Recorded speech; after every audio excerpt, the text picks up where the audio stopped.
Kako si mi?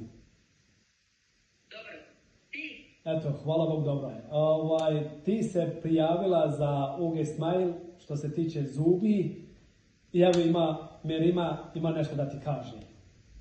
Ćao Lea, kako si me?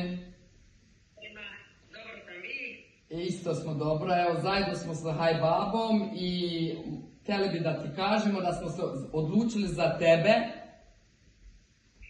da ti radimo novi OG osmeh. Baš za tebe, jeste. I očekivamo od tebe da dođeš kod nas. U stvari ja ću da organizujem sve. Let, hotel, prevoz.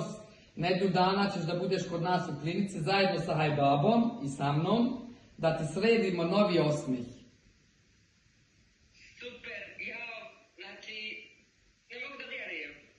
Od toliko ljudi baš ja. Jeste, od toliko ljudi baš tebe smo izabrali.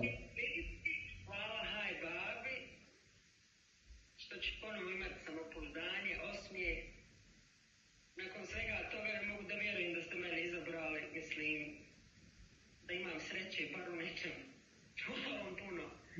Ništa nema na čemu, pa jedva čekamo da ti samo kažeš kada možeš i da sve to sredimo i očekivamo te da vidimo te u Turskoj, u Izmiru.